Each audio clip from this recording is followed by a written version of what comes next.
is a cartridge, type of ammunition used in most small arms. It consists of a metal case, a bullet, a powder charge to drive the bullet, and a primer in the base to start the powder burning. A sharp tap with a pointed instrument will explode the primer, ignite the powder charge, and drive out the bullet. To control this powerful explosion and direct the bullet toward a target is the purpose of all small arms weapons. The term small arms includes shoulder weapons, hand weapons, machine guns mounted on ground tripods, on vehicles, and planes. Some are comparatively simple. Others are complex. But there is a basic similarity which runs through them all.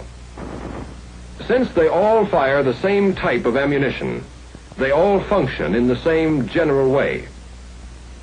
In all of them, a cartridge is placed in the barrel and fired. The empty case is then removed to make room for the next cartridge. This process is called the cycle of operation, and every small arms weapon contains the mechanical means of performing it. To explain this cycle, let's construct a model weapon. It will not resemble any particular weapon, but it will include all of the basic features needed to perform the various individual steps in the cycle of operation. We'll start with a barrel. Removing the top half of the barrel, we can see inside. In the breech end is the chamber. This is where the cartridge fits and where the explosion occurs.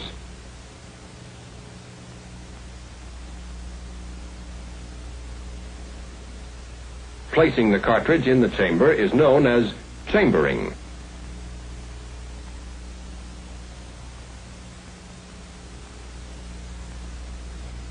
A sharp tap on the primer would explode the powder charge and drive the bullet out. The same explosion would also drive the case backward out of the chamber. Therefore, the cartridge case must be held in the chamber, so most of the explosion will propel the bullet. The part which backs up the cartridge is usually known as the bolt. One end of this bolt fits against the rear of the cartridge and holds the case in place when it's fired. In order to hold the bolt in position, we need something to support it. The barrel, too, must be held in position. The piece supporting them is known as the receiver. There is a channel in which the bolt can slide. The barrel is attached to the front end. With this side section removed from the receiver and the bolt back, we can still chamber a cartridge by moving the bolt forward. This takes care of the first step of the cycle of operation, chambering. Instead of depending entirely on the weight of the bolt to hold in the case when the cartridge is fired, we'll use some way of locking the bolt in place. The simplest way of locking is to fasten a lug to the side of the bolt. A notch is cut in the side of the receiver.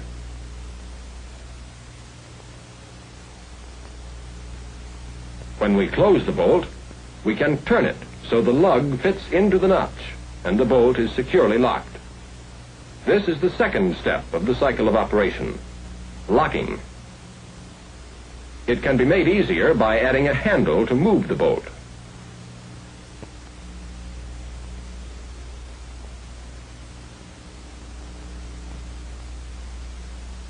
The handle can also be used to strike this stop. This prevents the bolt from sliding out of the receiver.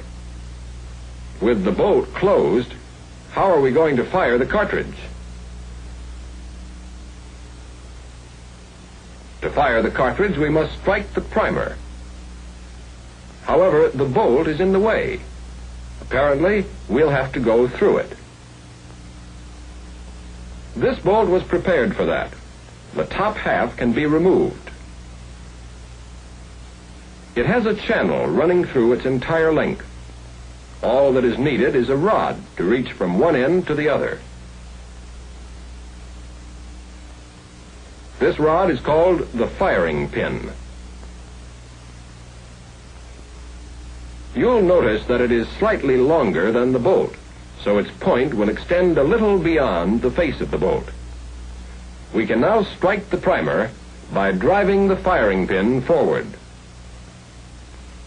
One way to drive the firing pin is by using a spring.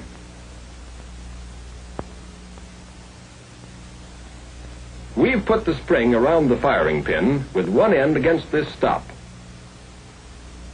The other end is braced against this shoulder in the bolt. Now when we pull back the firing pin, the spring is compressed. When we release the pin, the spring drives it forward against the primer. This is one way of accomplishing the step known as firing. However, it's awkward to pull back the pin and release it by hand each time we want to fire.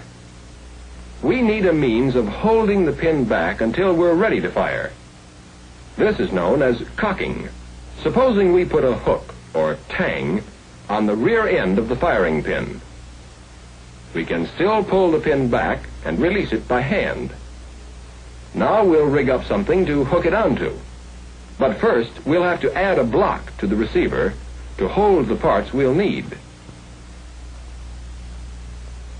The first part is a latch-like piece known as the sear. If we hold it here, under the firing pin, we can catch the tang of the pin when it's drawn back. We'll mount the sear on this pin so that it will pivot freely.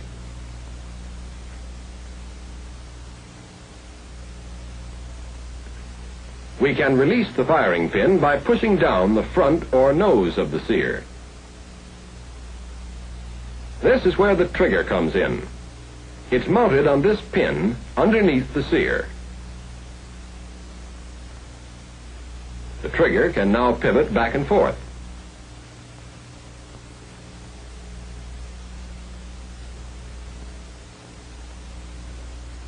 When the trigger is squeezed, it moves the rear end of the sear up.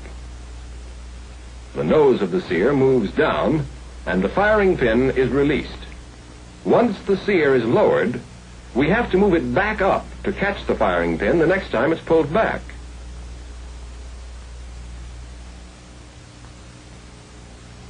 That's why we need a spring, a sear spring, to push the sear up. It's installed underneath the sear.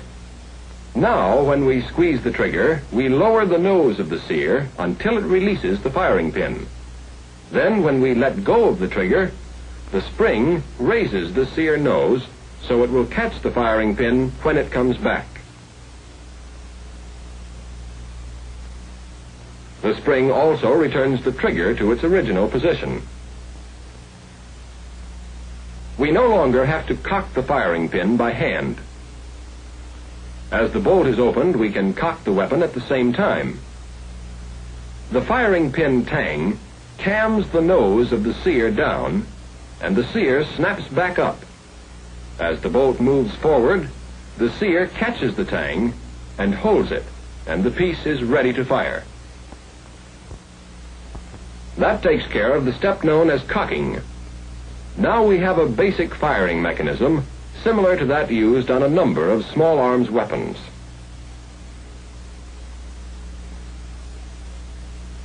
But there is also another kind of firing mechanism. Some weapons use a hammer, which strikes the firing pin.